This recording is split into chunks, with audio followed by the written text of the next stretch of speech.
I thought I knew what petty looked like, until my HOA turned my driveway into their personal snow dump and told me I should be grateful. Picture this. You're a widower, still grieving the wife cancer took last winter.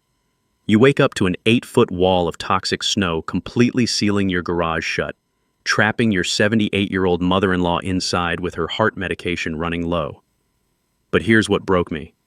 That poisonous slush was slowly murdering the memorial rose garden my Sarah spent her final 5 years creating. Every grain of road salt burning through the last beautiful thing she'd left me. When I called to complain, they fined me $500 for unsightly accumulation.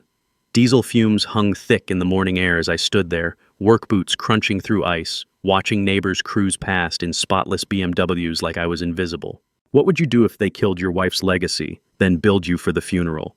Drop your HOA nightmare below, because what I did next left 47 families stranded and made the evening news. My name's Wade Garrison, 52 years old, retired from City Public Works after 30 years of fixing everyone else's infrastructure problems. Never thought I'd need those skills to fight my own neighbors. Sarah and I bought our corner house in Meadowview Estates back in '98. Seemed like the American dream. Gated community, private streets, property values that only went up. The gate made us feel safe. Turns out, it just trapped us with the crazies. After Sarah passed last February, her mother Grace moved in with me. 78 years old, heart condition, needs her medications delivered daily. Sweet woman who spent 40 years teaching kindergarten. The kind of neighbor who bakes cookies for the mailman. Then Charlene Westbrook moved in. Real estate agent, drives a white Tesla she keeps spotless, moved here 3 years ago from some downtown condo. First week she knocked on my door with a clipboard and that smile that never reaches your eyes. Mr. Garrison, I'm Charlene, your new HOA board president. I couldn't help but notice your truck. She gestured at my 10-year-old Ford pickup like it was carrying the plague. Our community standards require vehicles to enhance property values. Perhaps you could park it somewhere less visible? I was still grieving Sarah, didn't have fight left in me. It's my driveway, ma'am. Well, yes, technically, but we're all in this together, aren't we? That phrase became her weapon of choice. We're all in this together. Except some of us were more together than others. December rolled around with the first real blizzard in years. 18 inches overnight, the kind of storm that shuts down the whole city. I woke up to the scraping sound of snowplows, metallic grinding echoing off the houses. But something was wrong. The scraping wasn't moving down the street like usual. It was getting louder, closer, focused right on my corner lot. I looked out the kitchen window and watched 3 dump trucks backing up to my property line. Not the street, my property, my driveway, the easement strip along my fence where Sarah used to grow her prize-winning roses. The driver of the lead truck hopped out, all bundled up in an orange reflective vest. He walked over to a woman in a white parka and designer snow boots. Even from 50 yards away, I recognized that perfect blonde hair. Charlene. She pointed directly at my memorial garden, the spot where Sarah's roses were sleeping under the snow. The driver nodded and climbed back into his truck. What happened next? I'll never forget. 3 trucks, working in coordination, dumped every ounce of snow from our private streets right onto my property. Mountain after mountain of white, mixed with sand, salt, and God knows what else from their commercial contracts. The chemical burn smell of road salt filled the air, mixing with diesel exhaust. By the time they finished, I had a 12-foot wall of snow blocking my garage, my living room window, and burying Sarah's garden under a toxic mess that would kill anything trying to grow there. Grace appeared beside me at the window, her worried voice barely audible. Wade, how are we going to get out? My doctor's appointment is this afternoon. That's when I realized what they'd done. This wasn't just dumping snow. This was trapping us, making us prisoners in our own home while they kept their precious streets pristine. I threw on my coat and boots, crunching through the snow to confront the crew, but they were already gone. Just me, standing in my buried driveway, looking at what used to be my wife's final gift to the world. The muffled silence of fresh snow was broken only by Grace tapping on the window, holding her empty pill bottle against the glass. That's when I knew this wasn't just about snow anymore. 24 hours later, the mail brought a Christmas present from my friendly neighborhood HOA. Notice of violation stamped in red letters across official letterhead. $500 fine for unsightly snow accumulation and failure to maintain driveway access standards. The very same snow they'd dumped on my property was now somehow my responsibility to remove. Grace's medication situation was getting critical. Her delivery service couldn't navigate the snow maze blocking our driveway. I called around. Private snow removal wanted $800, cash up front. That's a big chunk of my fixed pension, but watching Grace worry about her heart pills made the choice easy. While I waited for the crew, I studied that violation notice. Something wasn't right about the signature on the bottom. I'd seen my own signature enough times to know it, and whatever was scrawled under homeowner agreement acknowledgement wasn't mine. The emergency board meeting was scheduled for Thursday night in Charlene's living room. I showed up with my receipt for snow removal and a simple request: reimburse me for cleaning up their mess. Charlene's house smelled like expensive perfume mixed with coffee going cold. 4 board members sat around her marble dining table like they were conducting Fortune 500 business instead of arguing about snow piles. "Mr. Garrison," Charlene began, not looking up from her leather portfolio, "we've reviewed your request, and I'm afraid there's been a misunderstanding." She slid a document across the table. "Community Maintenance Agreement, signed by all residents upon purchase. Section 12 clearly states that homeowners agree to accept snow removal from shared community areas as needed." I picked up the paper. There was my address, my name typed neatly at the top, and there, at the bottom, was a signature that looked nothing like mine. The W in Wade was completely wrong. I always loop it. This one was angular. The G in Garrison was missing the tail I've made for 30 years. "That's not my signature," I said, loud enough that the whole table heard. Charlene's smile never wavered. "Are you calling us liars, Mr. Garrison?" "I'm calling that document fraud." The temperature in the room dropped about 10 degrees. Board member Tom Henderson cleared his throat. "Now wait just a minute." "Board meeting adjourned," Charlene announced, snapping her portfolio closed. But here's what I remembered from my public works days. When dealing with bureaucrats, always follow the paper trail. After 30 years of municipal government, I knew that every legitimate document has backup copies, filing dates, and witness signatures. This community maintenance agreement had none of those things. I spent the next morning at the county courthouse digging through HOA filing records. Sure enough, no such agreement was ever filed. According to official records, the only snow-related provision in our original HOA charter was a requirement for professional removal to appropriate off-site disposal areas. Off-site. Not on Wade Garrison's property. But Charlene's power play was just getting started. 2 days later, Grace fell carrying groceries through the remaining snow maze. Bruised ribs, nothing broken, but at 78, every fall is serious. The paramedics had to carry her out on a stretcher because the ambulance couldn't get close to the house. As they loaded Grace into the ambulance, I noticed something that made my blood boil. 3 houses down, Charlene's driveway was pristine black asphalt. Not a flake of snow anywhere. Apparently, the community maintenance program was very selective about which community members received the service. That night, I sat in Grace's hospital room, holding her hand while she slept off the pain medication. The smell of antiseptic and worry filled the air as I made a decision that would change everything. I pulled out my phone and called Jerry Patterson, an attorney friend from my union days. Jerry had helped us navigate the pension paperwork when I retired, and more importantly, he had a reputation for not backing down from bullies. "Jerry, I need to understand something about property rights and trespassing law." "What kind of trespassing, Wade?" "The kind where neighbors dump tons of trash on your land and then threaten you when you complain." Jerry was quiet for a moment. "Wade, you know that dumping anything on private property without permission is criminal trespass, regardless of what any HOA agreement says, right? Even if you had signed that document, which it sounds like you didn't, they can't override state law."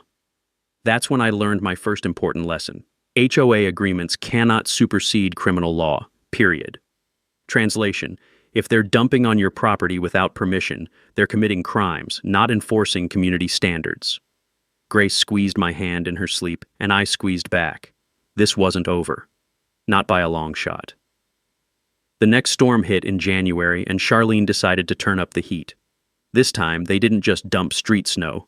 3 trucks rolled up carrying loads from their shopping center contracts. Sand, salt, chemical de-icers, plus whatever trash got mixed in from the parking lots. The pile grew to 12 feet high, completely blocking our driveway and living room window. Grace couldn't even see outside anymore. Our house went from cozy retirement cottage to snow prison in about 2 hours. But the real problem hit when our heating oil truck couldn't make the delivery. Our tank was nearly empty, and with outside temperatures dropping to 15 below, our house started feeling like a refrigerator. Grace's arthritis was acting up, and keeping the indoor temperature at 55 degrees wasn't helping her recovery from that fall. I called Jerry Patterson again. "They've escalated, Jerry. This isn't just harassment anymore. They're creating dangerous conditions for an elderly resident." "Wade, we need to document everything. Photos, temperature readings, anything that shows they're endangering Grace's health. And I want to schedule an emergency board meeting." "Already tried that. Charlene scheduled it for this Saturday." "Problem?" "My daughter's flying in from California for her first visit since the funeral. Only time she could get off work." Jerry was quiet, thinking. "That's not a coincidence, Wade. She's trying to isolate you, make you choose between family time and fighting back." He was right, but I wasn't going to miss seeing Lisa. First time in 8 months, and she was bringing the grandkids. Grace needed to see those kids, especially after her accident. Saturday came, and I walked into that board meeting alone. 47 residents packed Charlene's living room, and I could feel the tension thick as winter air. Some faces looked sympathetic, others openly hostile. Charlene had prepared a PowerPoint presentation called "Property Value Threats in Our Community." I kid you not, she actually used Comic Sans font, which told me everything about her attention to detail. Slide 3 featured a photo of my house labeled "Maintenance Concerns," right next to pictures of cracked sidewalks and dead trees. Like my 30-year-old home was somehow dragging down the neighborhood just by existing. "As you can see," Charlene explained, clicking through photos of various undesirable elements in our community, "certain properties require additional community support to maintain our standards." Additional support. That's what she called dumping toxic snow on my memorial garden. But the room wasn't buying it. I saw heads shaking, people whispering. Margaret Presley raised her hand. "Charlene, why is all the snow being dumped on one property? Seems like the burden should be shared." Charlene's smile tightened. "The Garrison property is most suitable for temporary storage due to its corner location and available space." Available space? That was Frank Rodriguez, whose house backed up to mine. "Wade's got the same size lot as everyone else." "Which brings us to our solution," Charlene announced, clicking to the final slide. "Motion to continue snow placement for community efficiency. All in favor?" 4 hands went up. Only Tom Henderson abstained, looking uncomfortable. "Motion carries, Mr. Garrison. We appreciate your continued cooperation." Cooperation. That's what she called burying my house in toxic waste. But walking home that night, I realized something important. The room wasn't united behind her. People were asking questions. Margaret and Frank weren't buying the company line. Even Tom Henderson looked like he was having doubts. I spent the next week doing research, and that's when I discovered something that changed everything. Spring soil testing from Grace's attempted garden showed salt levels 20 times higher than normal. But it wasn't just regular road salt. The lab report identified sodium chloride mixed with magnesium chloride and calcium chloride, commercial de-icing compounds that aren't supposed to be used in residential areas. This stuff was designed for highways and airport runways, not neighborhood streets. Jerry looked over the lab results and whistled. "Wade, this is environmental contamination. Those chemicals will kill anything trying to grow there for years, and some of these compounds, they're restricted for residential use." That's when I learned my second important lesson. Not all de-icing compounds are created equal, and some are actually illegal for residential dumping. Translation: check what chemicals are being used on community snow removal. You might be getting poisoned along with your plants. The humorous part? Charlene's PowerPoint included a stock photo labeled "Ideal Community Resident." Blonde hair, perfect smile, standing next to a luxury car. Looked suspiciously like her real estate headshot from 2019. But the joke was about to be on her because I was done being the community doormat. Lisa and the kids had left that morning, and Grace was feeling stronger. Time to take the gloves off. February brought Charlene's boldest move yet, a formal proposal to make my suffering permanent. The letter arrived on HOA letterhead, professional as you please. Snow Depot lease agreement, offering me $50 per year to use the corner of my lot as the community's official dumping ground for all seasonal maintenance materials. $50. For destroying my property value and Grace's quality of life. The contract terms made my blood pressure spike. Year-round dumping rights for a 20 by 30-foot area. Seasonal maintenance materials included sand, salt, debris, and whatever else they felt like storing. The dead zone would be permanent. Nothing would grow there for decades. Grace read over my shoulder as I studied the contract. "Wade, that's right where I was planning my physical therapy garden. Doctor said working with plants would help my arthritis. She was right. Losing that space meant losing the one thing keeping Grace mobile and motivated. Plus, having a permanent industrial dump in my front yard would crater my property value. Who wants to buy a house next to a chemical waste pile? But I was done reacting. Time to start researching. County courthouse records became my second office. 30 years in public works teaches you that paper trails tell the truth when people lie. I pulled every document related to our subdivision. Original plat maps, easement agreements, utility rights, the works. Most of it was routine stuff, but buried in the 1987 original subdivision plat was a detail that made me sit up straight. My corner lot didn't just have a house on it, it controlled something much more valuable. The exclusive access easement to every private street in Meadowview Estates. I called my surveyor buddy Mike Torres to double-check what I was seeing. Mike's been mapping property lines for 25 years, and when he came out with his equipment, what he told me was music to my ears. Wade, this is incredible. Your property includes the only legal access point to all 47 houses in this community. See this line here? He pointed to his survey map. Everything behind this boundary is private streets owned by the HOA. But to reach those streets, every single resident has to cross your property. What does that mean legally? Means you're not just a homeowner, buddy. You're the gatekeeper. Mike explained easement law in terms I could understand. An easement grants use, not ownership. The agreement requires good faith from both parties. Violation of terms allows immediate revocation. But here's the kicker, Mike continued, measuring the exact boundary line. This easement was granted with a specific condition: neighborly cooperation. Your HOA charter requires residents to treat each other with respect and consideration. Systematic dumping of toxic waste doesn't sound very neighborly to me. That evening, I sat in Grace's favorite chair, looking out at the snow mountain blocking our view, holding one of Sarah's dried roses.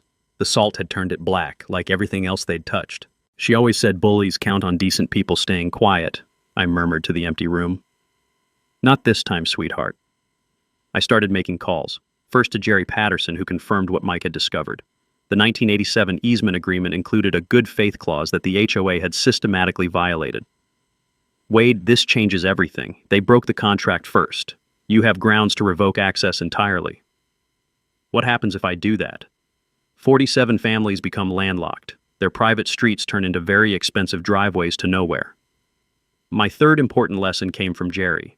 Access easements can be conditional and revocable. Property owners aren't required to provide access to people who abuse the privilege. Translation: treat your neighbors like garbage, lose your right to cross their land. But I wasn't ready to drop the hammer yet.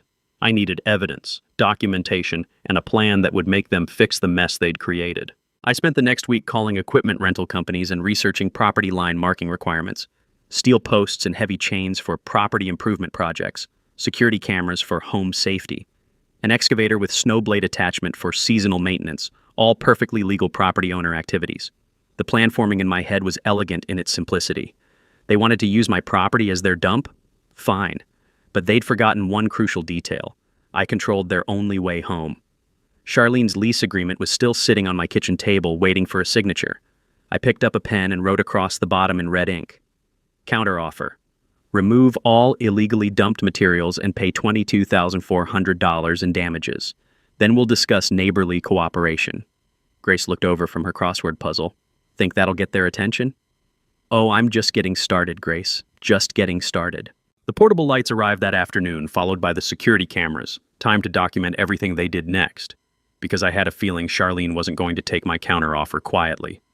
Late Tuesday night, alone in my kitchen with county records spread across the table, I finally understood the full scope of what I was dealing with, and what I was capable of doing about it. The original 1987 subdivision plat told a story Charlene clearly never bothered to read. When Meadowview Estates was developed, the city required all internal roads to be private streets owned and maintained by the HOA. But here's what makes it beautiful. Those private streets needed legal access to the public road system. That access comes through my corner lot. Not near it. Through it. Every single resident, every delivery truck, every emergency vehicle has to cross my property to reach their houses. Without my easement, 47 families would be trapped on an island of expensive asphalt leading nowhere. For 15 years, I'd been the nice neighbor who never asked questions, never charged fees, never enforced the easement conditions that required good faith neighborly cooperation. but they'd changed the rules of engagement when they started treating my property like their personal dump. Jerry Patterson's voice echoed in my head from our phone call that afternoon. Wade, you're not just defending your property rights anymore. You're holding all the cards in a game they didn't even know they were playing. The power dynamic had completely flipped. Every truckload of snow they dumped was another violation of the easement terms. Every fine they issued was more evidence of bad faith dealing. They'd been so focused on pushing me around that they never bothered to check whether I could push back, and push back hard. I called the municipal attorney's office the next morning. Tom Bradley handled property disputes for the city, and after 30 years in public works, we'd worked together on dozens of easement cases. Tom, I need you to look at something. Property owner versus HOA, systematic trespassing disguised as community maintenance. 2 hours later, Tom called back. Wade, this is a slam dunk. Your easement agreement is ironclad. These people have been violating the terms for months, maybe years. You have grounds to revoke access immediately. What would that mean practically? 47 landlocked properties, no mail delivery, no emergency services, no way in or out except hiking across your front yard. Their property values would collapse overnight. That's when I realized the true scope of what they'd done. By treating me like a powerless retiree they could bully into submission, they'd handed me the keys to their entire community. Every house, every driveway, every perfectly manicured lawn was worthless without my permission to reach it. But I'm not a vindictive man, never have been. This wasn't about revenge, it was about respect, about getting them to understand that neighborly cooperation works both ways. I walked out to Sarah's ruined garden that evening, steel-toed boots crunching through the salt-crusted snow. The chemical smell still hung in the air, 3 months after the first dumping. Nothing would grow here for years. They forgot something important, sweetheart, I said to the darkness. Forgot that the quiet guy fixing everyone's problems for 30 years might actually know how things work. The plan crystallizing in my mind was simple, legal, and absolutely devastating. Use their own snow to seal their own streets. Turn their weapon into their prison. Make them understand that property rights aren't suggestions. They're the foundation of everything they claim to be protecting. I spent the next week documenting every violation, every illegal dump, every fine they'd issued for cleaning up their own mess. Photos, timestamps, GPS coordinates, building a case file that would make any attorney proud. But documentation was just preparation. The real work would begin with the next snowstorm, when I'd teach 47 families exactly what community cooperation looks like when it runs both directions. Grace found me planning in the garage that weekend, polishing Sarah's old garden tools while I thought through equipment rental schedules. She'd be proud, wouldn't she, Dad? Grace had started calling me that after Sarah passed. Proud that you're finally fighting back? Yeah, Sarah would definitely be proud. Monday morning, I started making the kind of calls that turn neighborhood disputes into local legends. First stop, Hendrick's Equipment Rental.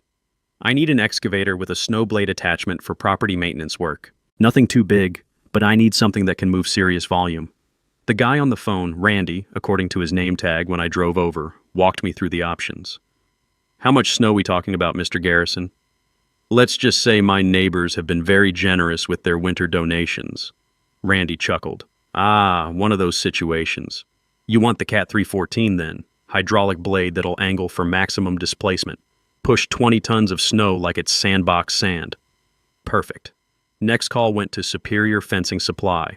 12 steel posts rated for heavy-duty use plus logging chains that could support the weight of a pickup truck. Property line marking project, I explained to the sales rep. Need everything clearly defined. The hydraulic whine of equipment being delivered filled my driveway Wednesday afternoon. Neighbors started paying attention when a flatbed truck dropped off an excavator that looked like it could reshape mountains. Charlene's Tesla slowed to a crawl as she drove past, her perfect blonde head craning to get a better look. Let her wonder. Jerry Patterson stopped by Thursday evening to review the legal strategy. We spread everything across my kitchen table. Property surveys, easement documents, violation notices, soil contamination reports. Wade, this is bulletproof. 15 years of goodwill easement access, systematically violated by illegal dumping and harassment. You have grounds for immediate revocation plus damages. What about their argument that it's community maintenance? Doesn't matter. Community maintenance ends at property lines. Everything they've done on your land is criminal trespass, regardless of their internal HOA agreements. Jerry helped me prepare the formal notices, cease and desist letters, property damage calculations, documentation of every violation with photos and timestamps. Then came the financial reality check.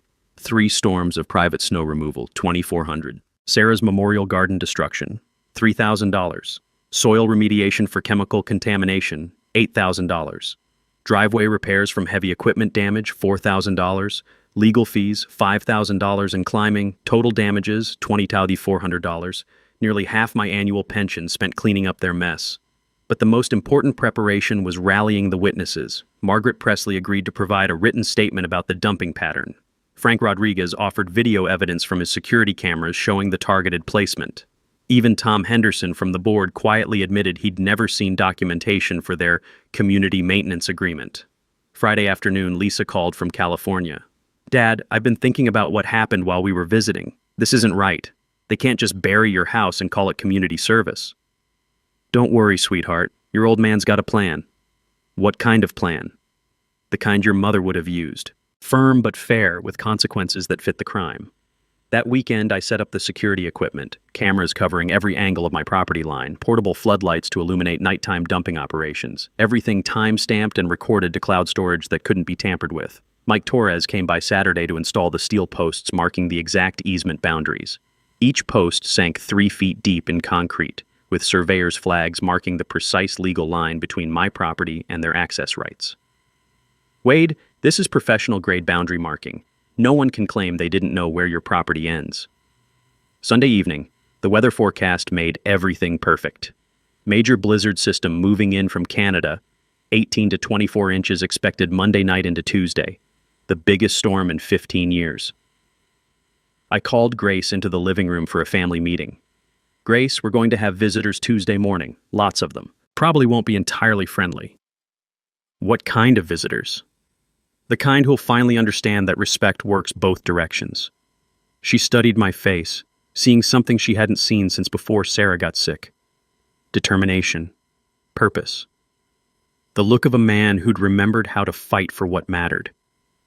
"What do you need me to do?" "Just stay warm and safe inside, maybe make some coffee. We might have reporters coming by." "Reporters?" "Grace, tomorrow morning we're going to give this neighborhood a lesson in property rights they'll never forget. And I guarantee it'll be worth documenting." That night, I checked the excavator hydraulics one final time, tested the blade angle for maximum snow displacement, confirmed the steel posts were properly positioned, everything ready for Tuesday morning's community education project. The metallic smell of hydraulic fluid mixed with the crisp winter air as I sat on Sarah's memorial bench, looking at where her roses used to bloom. Tomorrow, they'd finally get the respect they deserved. And 47 families would learn what community cooperation looks like when it runs both directions. Tuesday morning brought the storm right on schedule, and with it, Charlene's desperate attempt to maintain control of a situation that was rapidly slipping away from her. The certified letter arrived at 9 a.m., hand-delivered by a nervous-looking kid from downtown. "Demand for immediate compliance," stamped across the envelope in threatening red letters. Inside, 3 pages of legal-sounding language that basically boiled down to, "Remove your barriers within 48 hours, or face $10,000 in fines plus attorney fees for blocking community access and endangering residents with illegal obstructions." Illegal obstructions, that's what she called properly marked property line improvements installed by a licensed surveyor on my own land. But here's where Charlene made her first critical mistake. The letter was signed by Anderson, Bailey & Associates, a legitimate law firm downtown. I recognized the name because they'd handled some municipal contracts during my public works days. Professional curiosity made me call them directly. "Anderson, Bailey & Associates, this is Michelle." "Hi, Michelle, this is Wade Garrison. I received a letter from your firm regarding an HOA dispute. Could I speak with the attorney handling my case?" Long pause. "Could you spell your last name, sir?" "Garrison, Meadowview Estates HOA matter." Another pause, then typing. "Sir, I don't show any active files under that name. Could you read me the case number from your letter?" I read the number. More typing. "Mr. Garrison, that's strange. That case number format doesn't match our system. Could you hold while I check with Mr. Anderson?" 5 minutes later, a man's voice came on the line. "Mr. Garrison, this is David Anderson. I understand you received a letter claiming to be from our firm. Yes, sir. Threatening legal action over property line markers on my own land. Sir, we don't handle HOA disputes, and we certainly didn't send you any threatening letters. Could you fax me a copy of what you received? This sounds like someone is using our letterhead without permission. Bingo. Charlene had fabricated the whole thing. Jerry Patterson was practically giggling when I called him with the news. Wade, she just committed mail fraud using a fake attorney letterhead. That's a federal crime. But it gets better. We can use this to show a pattern of deception and harassment. That afternoon, the real attorney from Anderson, Bailey and Associates, called me back. Mr. Garrison, we're filing a complaint with the state bar about unauthorized use of our letterhead. We'd also like copies of any other documents your HOA has sent claiming to be from law firms. And turns out this wasn't Charlene's first attempt at legal intimidation. 2 other neighbors had received similar fake legal threats over minor violations. The state bar was very interested in systematic fraud, but Charlene's day was just getting started. Around 4 p.m., a genuine attorney did show up at my door. Older gentleman in a nice coat, carrying a legitimate briefcase with real legal documents. Mr. Garrison, I'm Robert Presley, attorney for the Meadowview Estates HOA. I apologize for disturbing you, but I need to discuss this property access situation. I invited him in for coffee. Professional courtesy. And I wanted to hear what the real legal counsel had to say.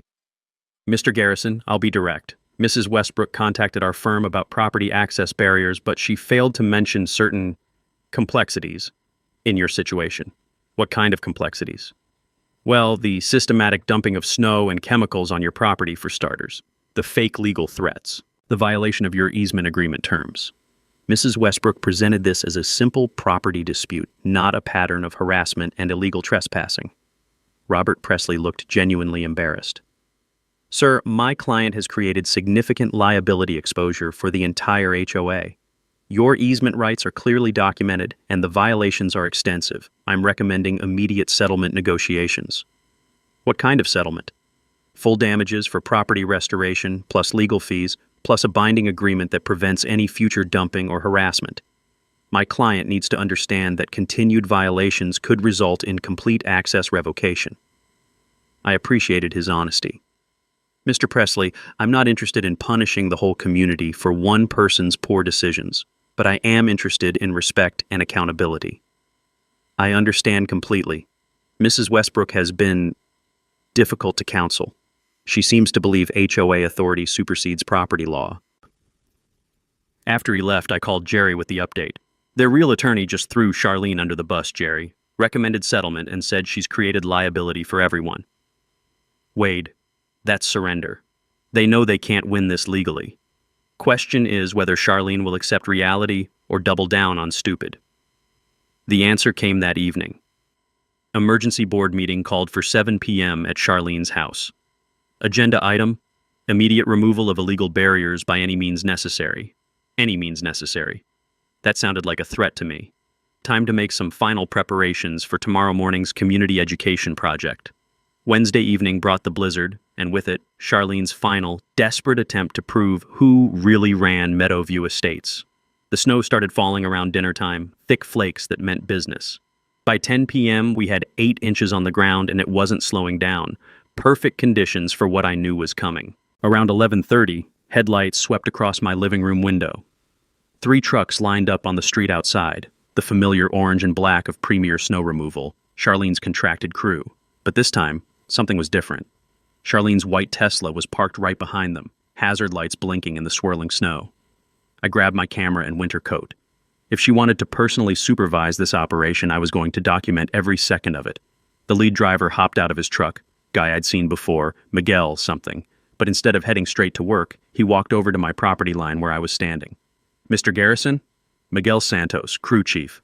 Listen, I need to tell you something before we start. What's that, Miguel? Lady in the Tesla offered my guys a $500 cash bonus tonight. Said to dump extra loads, really bury your property good. Teach you a lesson about respecting the community. Miguel looked genuinely uncomfortable. Sir, I got kids to feed, but this doesn't feel right. She wants us to dump sand, salt, and construction debris mixed with the snow. Target your garden area specifically. Construction debris. Chemical de-icers. Targeting Sarah's memorial garden for maximum damage. Miguel, you do what you need to do for your family. Just know that I'm recording everything, and none of this is your fault." He nodded and walked back to his crew. I appreciated his honesty, and it confirmed what I'd suspected. Charlene was escalating beyond simple harassment into deliberate property destruction.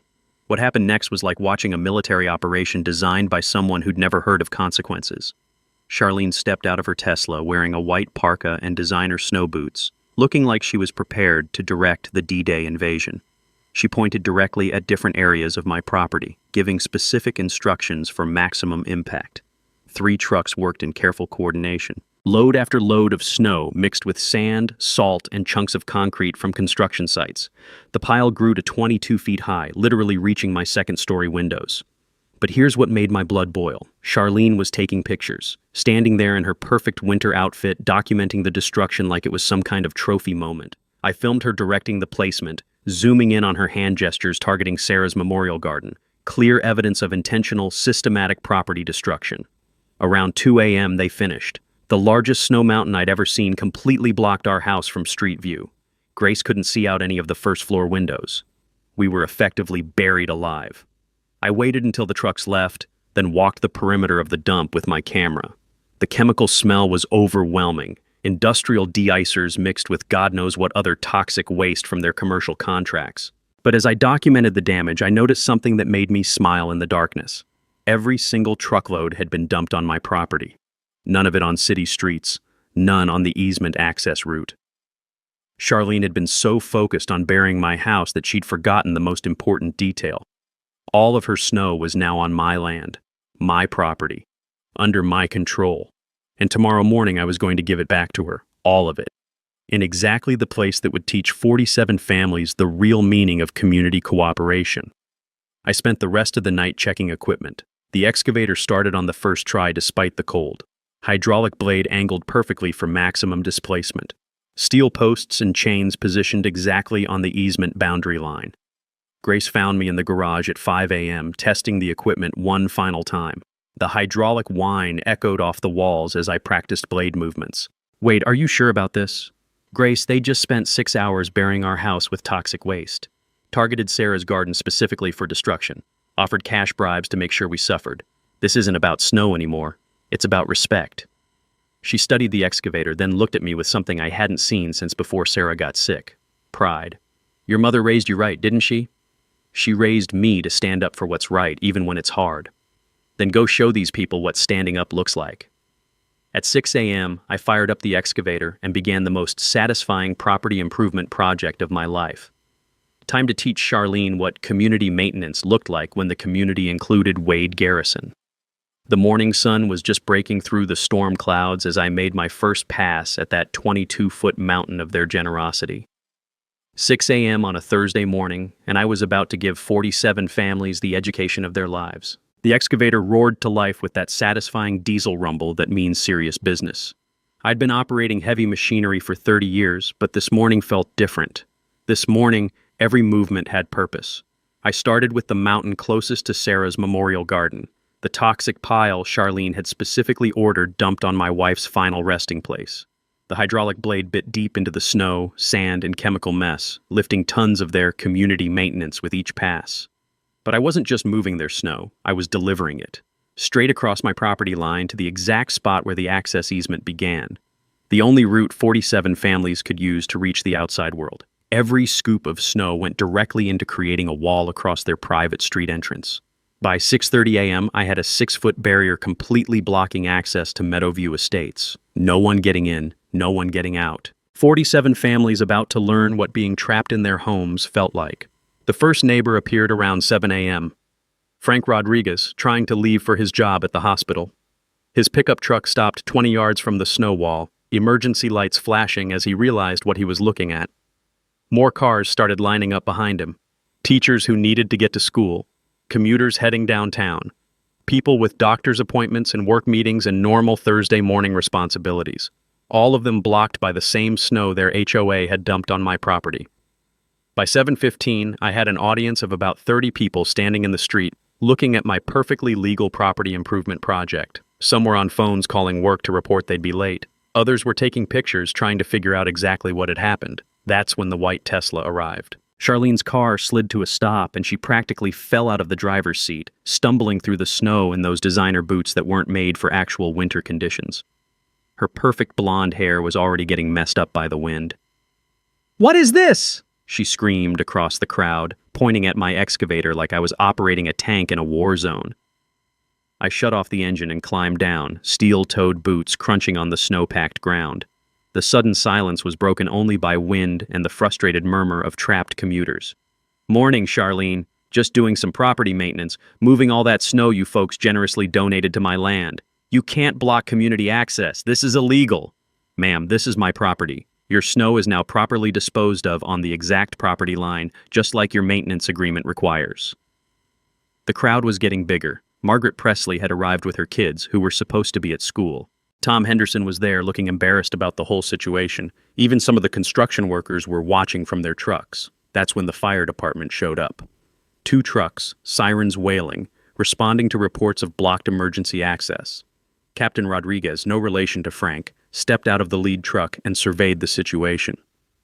"Who's in charge here?" Charlene jumped forward. "I am. I'm the HOA president, and this man has illegally blocked our community access." Captain Rodriguez walked over to examine my snow barrier, then looked at the steel posts marking my property line. 30 years of dealing with municipal disputes told me he understood exactly what he was seeing. "Ma'am, this appears to be private property. Are you saying this gentleman doesn't have the right to use his own land? He's blocking emergency access. To private streets? Well, yes, but..." The captain turned to me. "Sir, is this your property line?"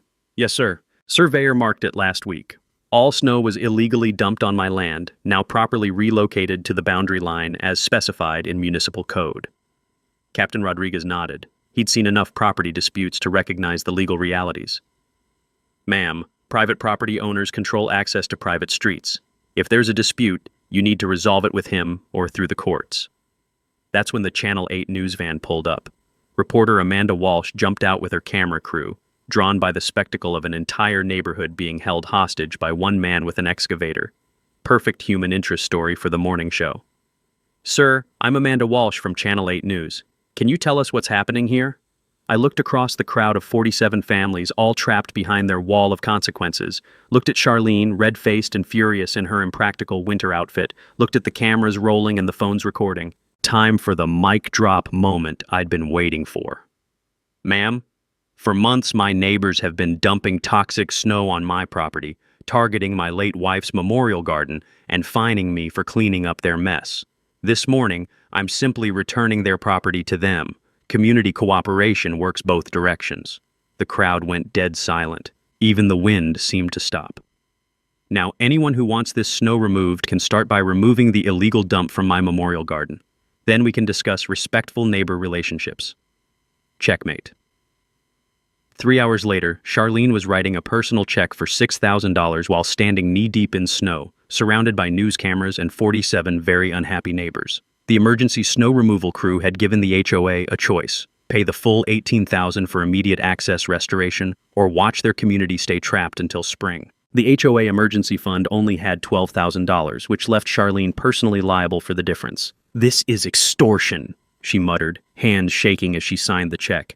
"No, ma'am," Captain Rodriguez corrected. "This is consequences." By noon, 2 crews were working frantically to clear both my property and the street access. The news story had gone viral. Retiree traps entire neighborhood with their own snow. And my phone hadn't stopped ringing with interview requests. But the best call came from the HOA board. Tom Henderson, speaking for the remaining members, offered complete surrender. "Wade, we're prepared to accept your settlement terms: full property damage compensation, legal fees, and a binding agreement for future snow disposal. Charlene has been removed from all HOA positions. $22,400 for property restoration, plus $8,000 in legal fees. New easement agreement with strict terms: no dumping, no harassment, annual good faith review. And most importantly, respect for the memorial garden where Sarah's roses would bloom again." But money wasn't the real victory. The real victory was watching 47 families learn that community cooperation requires actual cooperation. That property rights aren't suggestions. That the quiet guy who fixes everyone's problems might actually know how things work. 3 months later, Grace's physical therapy garden was thriving. We'd used professional soil remediation to clean up the chemical contamination, and the settlement money allowed us to expand into the space where the snow dumps used to pile up. Grace was out there every morning, tending vegetables and flowers with the careful attention of someone who'd learned that good things can grow after bad things happen. Her arthritis was better, her spirits were higher, and she'd made friends with neighbors who stopped by to admire her work. I used $10,000 from the settlement to establish Sarah's Garden Fund, helping elderly residents maintain their landscaping when physical limitations or financial stress made it difficult. The fund partnered with the county extension office to provide free soil testing after our story revealed how many properties had been contaminated by improper chemical disposal. The Property Rights Defense Network launched from our kitchen table, with me as coordinator. Monthly workshops at the community center, teaching residents about easement law, HOA limitations, and how to document violations properly. Amazing how many people had been suffering in silence, thinking they had no power against bureaucratic bullying. Margaret Presley became our first success story, used what she learned to stop her HOA from forcing expensive lawn renovations. Frank Rodriguez helped 3 families fight illegal parking fines. Even Tom Henderson joined our advisory committee, bringing insider knowledge about how HOA boards really operate. But the sweetest victory was personal. Lisa started visiting monthly instead of annually, bringing the grandkids to help with the garden. Watching them plant seeds in soil that had been poisoned and restored gave me hope that good things really do grow from hard ground. Last week, a familiar white Tesla drove slowly past our house. New owner, different license plates. Charlene had moved away after losing her real estate license and facing multiple fraud investigations. The state bar took fake legal threats very seriously, especially when they involved elderly victims. Her replacement house had a prominent for sale sign in the front yard. Apparently, karma comes with real estate consequences. Grace found me that evening, sitting on Sarah's memorial bench, watching the sunset through healthy rose bushes that had been given a second chance to grow. Think she'd be proud, Wade? I looked at the garden, then at our peaceful neighborhood where residents now treated each other with respect instead of entitlement. Yeah, Grace. Sarah would definitely be proud. Next week, we're helping a veteran in Riverside fight an HOA trying to ban his service dog. Bullies hate an informed community, but they really hate organized neighbors who know their rights. Drop your worst HOA nightmare in the comments below. Let's help each other fight back. And hit subscribe plus that notification bell because justice served cold is always worth sharing. Remember, community cooperation works both directions. Sometimes people just need help remembering that.